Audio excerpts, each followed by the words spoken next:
Her name was Adaeze Okonkwo, 27 years old, born in Lagos, raised by a mother who believed love was the most dangerous thing a woman could carry across borders. And tonight, sitting alone at a low-lit bar in the heart of Seoul, South Korea, Adaeze was beginning to think her mother had been right all along. She hadn't meant to end up here. Not in this bar, not in this city, not in this country that smelled like street talk and cold wind and a future she had built entirely around one man. Park Joon-ho. She said his name silently in her head, the way you test a bruise, pressing gently to see how much it still hurts. It still hurt. God, it still hurt. The letter was still folded in her bag. She hadn't thrown it away. She didn't know why. Maybe because throwing it away meant it was real, meant it had actually happened, meant that the man she had given 3 years of her life to, 3 years of learning his language, cooking his mother's recipes, swallowing her loneliness every time his family looked at her like a strange artifact from a far-off continent, had actually sat down one morning and written her a note. Not even a conversation, a note. She had found it on the kitchen counter next to her coffee mug, neatly folded, her name written on the outside in his careful, practiced handwriting. Adaeze. She had smiled when she saw it. She actually smiled. She had thought it was a love letter. Joon-ho was old-fashioned like that, surprising her with handwritten notes, small poems, grocery lists that sometimes ended with, P.S. You make this apartment feel like home. She had unfolded it with warm hands and a warm heart. By the time she finished reading, both were cold. I cannot continue this relationship. My family needs me to make a responsible decision. You are a wonderful person, but our worlds are too different. I am sorry. Please don't contact me. This is goodbye. 27 words, 3 years, 27 words. She had stood in their kitchen. His kitchen. She reminded herself now it had always been his kitchen, with a letter in her hands for a long time, long enough for the coffee to go cold, long enough for the morning light to shift from gold to pale white, long enough for something inside her chest to quietly, completely break. Then she had picked up her bag, walked out of the apartment, flagged down a taxi, and told the driver to take her somewhere she'd never been before. He had dropped her here. Beck's Bar. A small place tucked between a convenience store and a dry cleaner in a neighborhood she didn't recognize. The sign was in Korean and English both, the neon light in the window flickering between red and nothing. She walked in, sat at the bar, and ordered the strongest thing she could point to. That had been 2 hours ago. Now the glass in front of her was her third. Or fourth. She had stopped counting. The bartender, a young woman with a sleek ponytail and professional disinterest, refilled her without being asked. Adaeze appreciated that. She didn't want conversation, she didn't want sympathy, she didn't want anyone to ask her if she was okay. She was not okay. She was a 27-year-old African woman sitting alone in a bar in Seoul at 10 o'clock on a Thursday night, holding pieces of herself together with nothing but pride and alcohol. And she was most certainly not okay. She took another sip. She stared at the rows of bottles behind the bar, amber and green and clear, lined up like soldiers, and she let herself feel it. All of it. The humiliation, the grief, the specific nauseating shame of realizing that you had made someone the center of your world, and they had decided, quietly, over coffee, with a pen and some paper, that you were not worth a conversation. A tear slid down her cheek. She brushed it away quickly, fiercely. No, she told herself, not here, not tonight. You do not cry in a bar in a country that is not your own over a man who could not even look you in the eye to end things. She straightened her back. She lifted her glass. She did not cry. She did not notice the door open behind her. She did not notice the room change. She did not notice the way every person in the bar, every single one, went subtly, carefully, instinctively still. She did not notice him walk in. Not yet.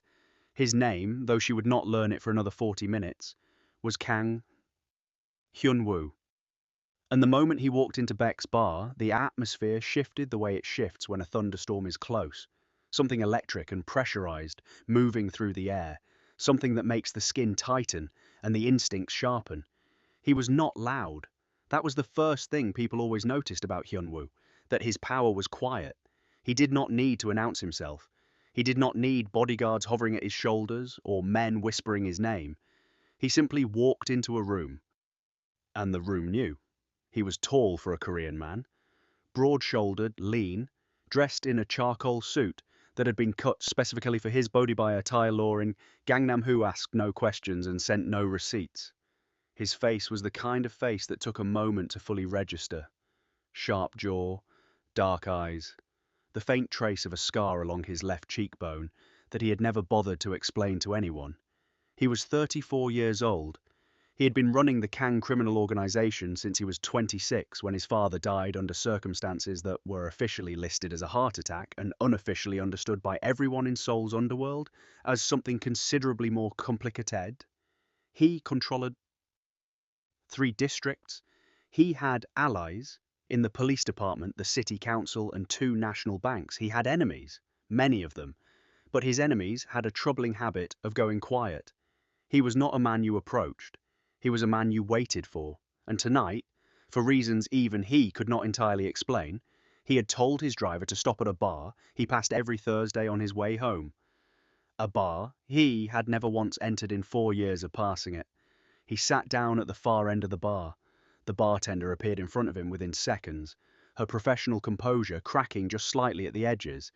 He ordered a whiskey, neat, no ice, without looking at the menu.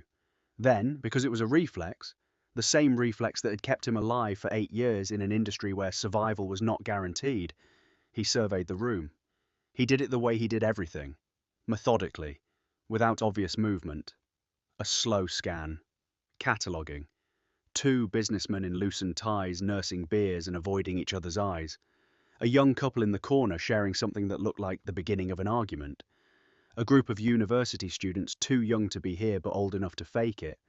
And then, at the center of the bar, on a stool with a half-empty glass, and a posture that was doing a remarkable impression of someone who was fine, a woman. He noticed her the way you notice something genuinely unexpected. Not because she was the most beautiful woman he had ever seen, though she was striking in a way that would take time to fully appreciate, but because she was wrong for this room in a way that arrested his attention completely. She was African, he guessed, something about the particular richness of her complexion, the specific proud angle of her jaw. She wore a cream-colored blouse tucked into dark slacks, her natural hair pulled back but beginning to escape its pins, in a way that suggested the evening had been long. She had a bag hooked over the back of her stool. Her left hand was wrapped around her glass, her right hand was flat on the bar, and she was staring at the bottles across from her with the careful, controlled expression of someone who was performing the act of being calm. He had spent his life reading people. It was not a skill he had been taught. It was one he had developed the way sailors develop a sense for weather, through necessity, through survival, through years of sitting across tables from men who were deciding whether to trust him or kill him. He could read this woman across a bar in 30 seconds. She was heartbroken. Quietly, severely, recently heartbroken. The kind that comes not from a loud ending but from a sudden one. The kind that leaves a person sitting very still because movement might make it real. He picked up his glass. He looked away. He told himself it was none of his business. He lasted 6 minutes. She was reaching for her bag, pulling out the folded letter. She couldn't help it. She kept going back to it the way you press a bruise. When the stool next to her scraped quietly across the floor, she didn't look up. "You've read it 7 times since I sat down."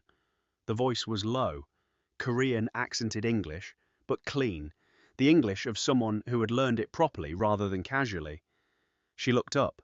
Her first impression was danger, not in a violent way, in a gravitational way, the way a cliff edge is dangerous, something that pulled and warned at the same time. Her second impression was that he was watching her with an expression she couldn't immediately categorize. Not pity, not curiosity exactly, something more careful than that. "That's not a polite thing to say to a stranger," she said. "No," he agreed. "It isn't." He didn't apologize. He didn't look away. He simply picked up his glass and took a slow sip, and the silence between them settled, like something that had been placed there deliberately. She should have turned back to her drink. She knew that. She should have picked up her bag and moved, or given him the kind of look that ended conversations before they started. Instead, She heard herself say, "It was a breakup note." He looked at her. "He wrote me a breakup note," she said, like I was a subscription he was cancelling.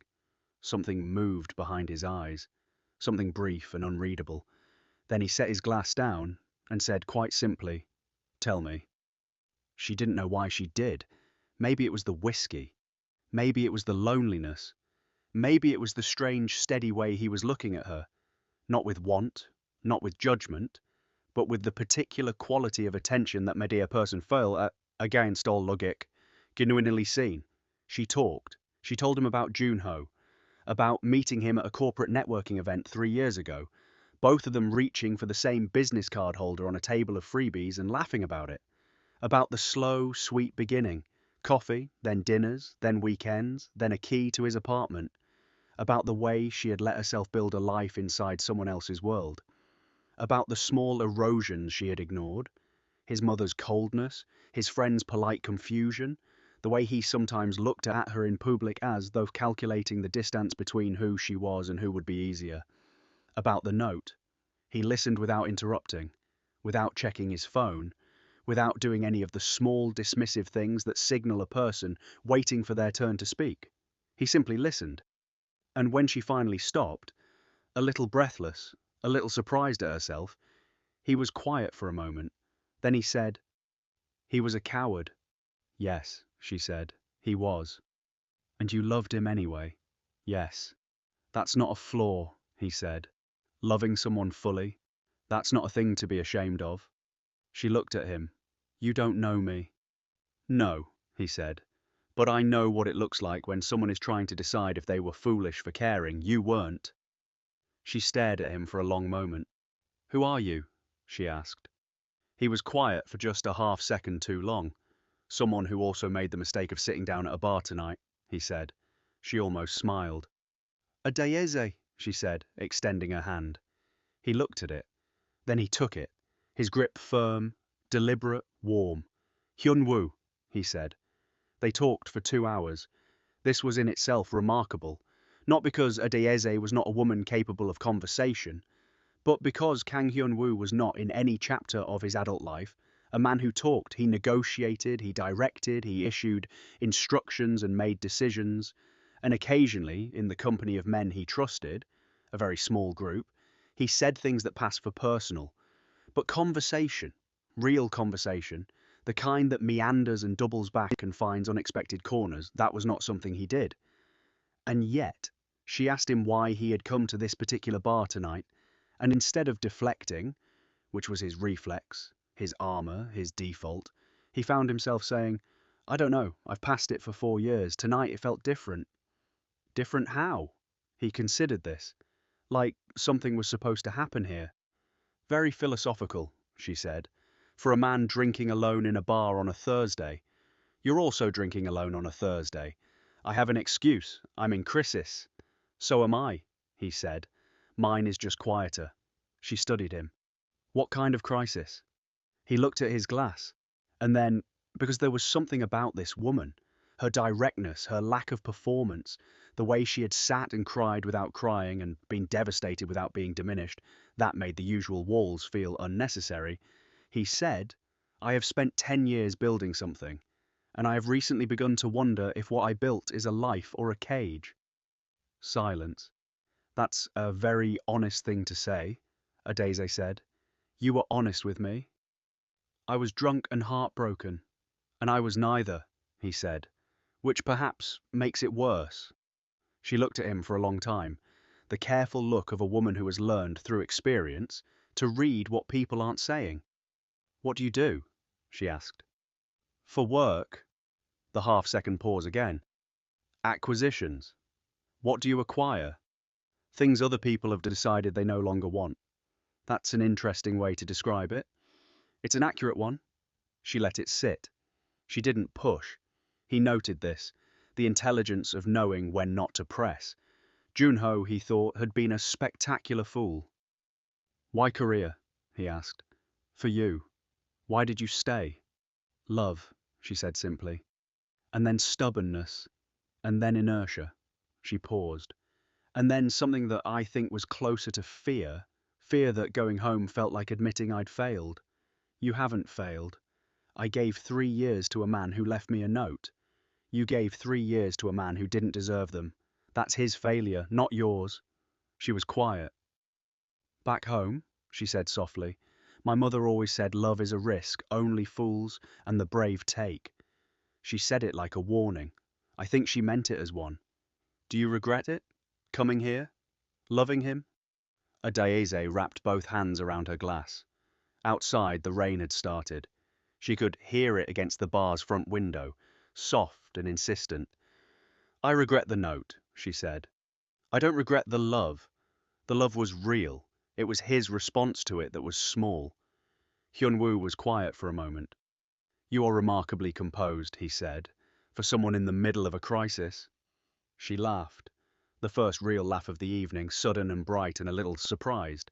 I am absolutely not composed. I am held together by sheer pride and whatever is in this glass. He almost smiled. The almost smile did something interesting to his face. Softened it, made the scar less severe, brought him into focus in a new way. Can I ask you something? She said. You can ask. The way people look at you in here. She tilted her head. The bartender, the people at the tables, they noticed when you came in. The room changed. His expression remained neutral. Who are you really? She asked. And please don't say acquisitions again. He looked at her, directly, for a long moment.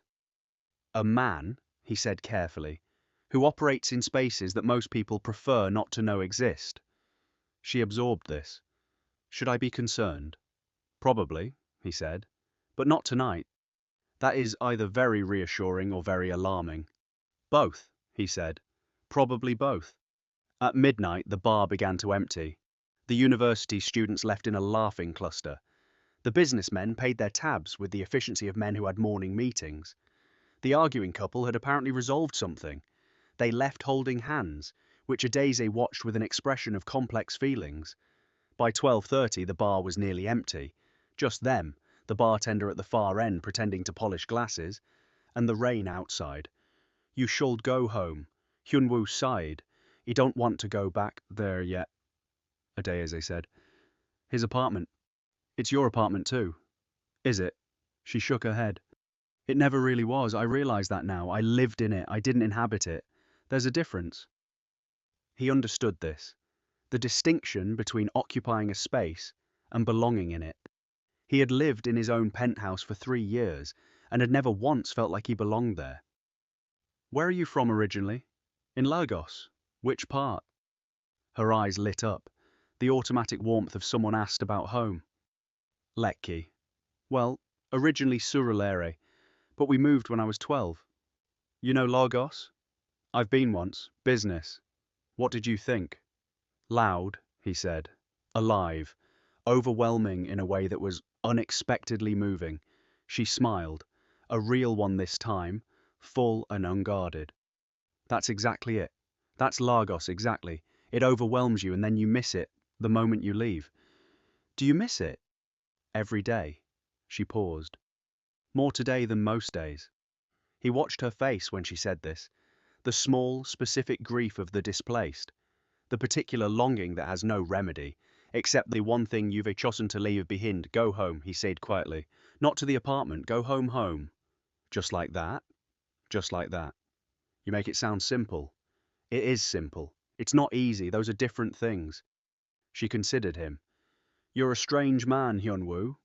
I've been told. Strangely kind, she clarified. For someone who operates in spaces people prefer not to know about. He was quiet. Can I ask you something now? He said. Fair trade. The note. He glanced at her bag. You've kept it. Why? She opened her mouth, closed it, looked down at the bag. Then she reached in, pulled out the folded paper, and set it on the bar between them. She looked at it for a long moment. Then she picked it up and held it out to the bartender. Excuse me, is there an ashtray, or, actually, do you have matches? The bartender looked between them, then silently produced a small box of matches from under the bar. Adaeze took one, struck it, held it to the corner of the letter. They watched it catch and curl and burn. The bartender, without a word, slid a small ceramic dish beneath it. Adaeze watched it burn until it was ash. There, she said. She dusted her fingers together. Her hands were steady. Hyun-woo watched her with an expression she still couldn't fully read, something between respect and recognition, as though she had done something that resonated with a private understanding of his own. Good, he said simply. What happens now? She said. Not to him exactly, to the general air, but he answered anyway. Now you go back to the apartment, you pack what is yours, tomorrow you make a phone call, a ticket back to Lagos, if that's what you want, or somewhere new if it isn't, but you don't stay somewhere you don't belong out of grief. That's very decisive advice from someone I met 3 hours ago. I'm a decisive person. I noticed. She turned to look at him fully. Why do you care? You don't know me. He was quiet for a moment, long enough that she thought he wouldn't answer. Because, he said finally, you reminded me tonight that there is a version of life that is not about acquisition, not about strategy, not about what is useful and what can be leveraged. He paused. You sat in a bar and burned a piece of paper and cried without crying, and it was human in a way I had forgotten people could be. The words landed in the space between them, unexpected and heavy. Adaeze stared at him. Kang Hyun-woo, she said slowly. She had been turning the name over in her head all night, the way names sometimes feel like keys to something. You are either the most surprisingly philosophical criminal I will ever meet, or the most elaborate distraction from my heartbreak. Something flickered in his eyes. Perhaps both. Definitely both. A beat. I don't want to leave yet, she said. Then don't, he said. She learned things about him slowly, the way you learn things about a place by walking it rather than reading about it. She learnt that he spoke 4 languages, Korean, English, Japanese, and Mandarin, and that he had learned all but the first out of necessity rather than pleasure. She learned that he actually read, not audiobooks, not summaries, and that the book in his jacket pocket tonight was a Korean translation of a Chinua Achebe novel, which made her laugh so abruptly that she startled the bartender. You're reading Achebe, she said. A Korean crime boss is sitting in a bar, reading Things Fall Apart. I didn't confirm crime boss. You absolutely implied it. She shook her head. What made you pick it up? I was told I should understand the world beyond what is immediately profitable to understand. He paused. I was told this by my driver, actually, who is 73 years old and has opinions. I love him already. He would love you, Hyun-woo said.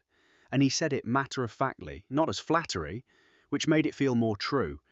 She learned that he had a younger sister, Hyunji, 29, who was the only person in his world to whom he was, as he put it, accountable in the way one human being is accountable to another. She learned that their relationship was complicated by what he was and what she pretended not to know. She learned that this sat on him like weight. She deserves better than me, he said. She deserves a brother who is honest with her. Those are not always the same thing. No, Adaeze said, but the second one makes the first one possible. He looked at her.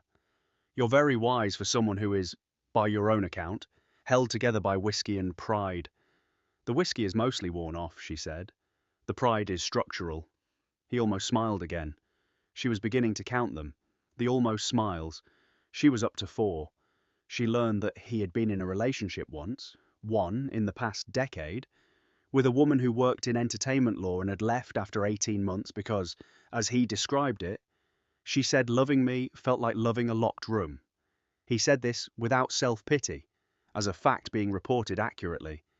That's not a small thing to say, Adaeze said. No, she was right to say it. Are you still a locked room? He thought about it. Less so tonight, he said. I'm not sure why. Maybe that's what happens when you sit down next to someone who has nothing left to lose tonight, Adaeze said. We both lowered our guards at the same time. Synchronized vulnerability, he said dryly. Exactly. She raised her glass. To synchronized vulnerability. He looked at her glass, then at her to turn slowly to lift his own take glasses. The rain outside had slowed down. It was nearly 2 in the morning. Hyun-woo's phone vibrated for the 3rd time. Something serious? In my world, he said, most things are. He set down his glass. He did not move immediately. He stayed for a moment, as though marking the end of something, cataloguing it. She watched him do this. What happens next? She asked. For you. Not advice, I'm asking genuinely. He considered. I go back to the thing I am. I manage what needs managing. I make the decisions that keep certain systems in place. Is that enough? Silence. It was, he said. Until tonight, I thought it was. And now? He looked at her directly. Now I think there may be questions I have been too busy to ask myself. That sounds like growth. It sounds like inconvenience, he said. And there was something wry in it, self-aware, that made her laugh. Adaeze. He said her name the way he'd been practicing it in his head all night, getting the weight of it right, the 4 syllables, the slight emphasis on the second. Adaeze. What does it mean? Your name. She looked pleased that he'd asked. It means first daughter. In Igbo. First daughter, he repeated. I have 3 younger brothers. My mother was thorough. You carry it well, he said. The weight of it. She tilted her head. You can tell? You are a woman who carries things, he said. You carry your grief with your back straight. You carry your longing with your chin up. That is not nothing. That takes practice. Something in her face shifted, something that had been braced quietly against the inside of her chest. Since she read the note that morning, some small defended thing, loosened just slightly. Hyun-woo? Thank you. For sitting down. He looked at her. Thank you for talking. I don't know why I did. Neither do I, he said. I'm glad you did. He stood, straightened his jacket. The room rearranged itself around him the way it had when he entered, the faint collective shift of awareness. She watched this happen and thought about the distance between the man who had sat beside her for 4 hours, talking about Akebe and locked rooms and his sister, and the man the room reacted to. Will you be safe? He asked, getting back. I'll call a taxi. I'll have one called for you. You don't have to. I know. He said it simply, closing the argument. He spoke briefly with the bartender in Korean, too fast for her to follow, and then turned back. It'll be outside in 5 minutes. Lee, the driver, he won't bother you. Just give him the address. She stood. They faced each other, and there was a moment, one of those moments that exist briefly and fully and leave a mark, when neither of them moved. Lagos, he said, go back or go somewhere new, but don't stay in a place that makes you small. Says the man in the locked room. I'm working on the door, he said. She almost reached out. She didn't. Godby? Kang Hyun-woo. Godby? Adaeze Okonkwo. She blinked. I never told you my last name. A pause. Something unreadable. You told me a great deal tonight. I'm a good listener. She held his gaze for one more second. Then she picked up her bag, turned, and walked toward the door. She didn't look back. She knew, felt it between her shoulder blades, that he watched her all the way out. The door swung shut behind her. Hyun-woo stood alone at the bar. The bartender had gone quiet. The rain had almost stopped. He looked at the stool where she had been sitting, at the ceramic dish with the ash of a burned letter. He picked up his phone. 3 missed calls. He dialed back. When the line connected, he spoke in Korean, low and controlled, the voice of the man the room had recognized when he walked in. But his hand, resting flat on the bar where her hand had been, was still. 3 weeks later. Lagos, Nigeria, Lekki. Adaeze sat on the terrace of her mother's house, which smelled like jollof rice and generator fumes and something deeply, essentially home, with a cup of tea going cold in her hands and her phone buzzing with messages from her 3 brothers who had received her return with exactly the chaotic, overwhelming, fiercely loving response she had needed and been afraid of missing. She had come back. She had packed, cleanly, efficiently, taking only what was hers, and she had booked a flight, and she had sat in the window seat at 35,000 feet and watched Korea disappear beneath clouds, and she had let herself cry, finally, fully, all the tears she had been holding back, with pride and whiskey and the company of a strange man in a bar. She had cried until she was empty. Then she had slept. Then she had woken up to the pilot announcing descent into Lagos Murtala Mohammed Airport, and something in her chest had lifted, quietly, like a window opening after a long winter. Her mother had met her at arrivals, had taken one look at her face and pulled her into a hug that said, "I told you and I'm sorry and you're home all at once." And Adaeze had decided that she loved her mother more than she had ever properly said. She was here now, 3 weeks later, figuring out the shape of what came next. There were some job feelers sent out, a conversation with an old friend about a communications consultancy starting up. Her youngest brother had already decided she was his personal life advisor and visited every second day with new problems and her mother's leftovers. She was okay. Genuinely, slowly, surprisingly okay. She thought about the bar sometimes, about the rain, about the ash of a letter in a ceramic dish, about a man with a scar on his cheekbone who read Akebe and spoke about locked rooms with the careful honesty of someone who didn't usually speak at all. She wondered how he was. She thought he was probably slowly, quietly, in the way of someone who had lived behind a wall for a very long time, working on the door, she hoped so. Meanwhile, in Seoul, in a penthouse office 43 floors above a city that never fully slept, Kang Hyun-woo sat at his desk at 7 in the morning, with reports in front of him and a pen in his hand, and found himself not reading them. He was thinking about a word, accountable, the way she had used it. Accountable the way one human being is accountable to another. He had turned it over in his head every day for 3 weeks. He picked up his phone. He called his sister. When Hyun-ji answered, confused, faintly alarmed, because he never called without a reason and never this early, he said, "I need to tell you some things I've never told you. I'd like to have breakfast, if you're free." Silence. Then, "Oppa, are you okay?" "Not entirely," he said, "but I think I'm going to be." He paused. On his desk, beside the reports, was a Korean translation of Things Fall Apart, a bookmark placed 3 chapters further than it had been 3 weeks ago. Beside the book, in small neat handwriting on a post-it he had placed there the morning after the bar, Adaeze, first daughter, Lagos. He looked at it. He didn't know if he would ever see her again. The world he operated in made certain things, and certain soft, human, graceful things, complicated at best and dangerous at worst. He understood this clearly, but he also understood with equal clarity something she had said as ash curled in a ceramic dish at 2 in the morning. The love was real. It was his response to it that was small. He picked up his pen. He put the reports aside. He wrote on, laying it on a clean sheet of paper. What does it mean to build a life instead of a fortress? He looked at it for a long moment.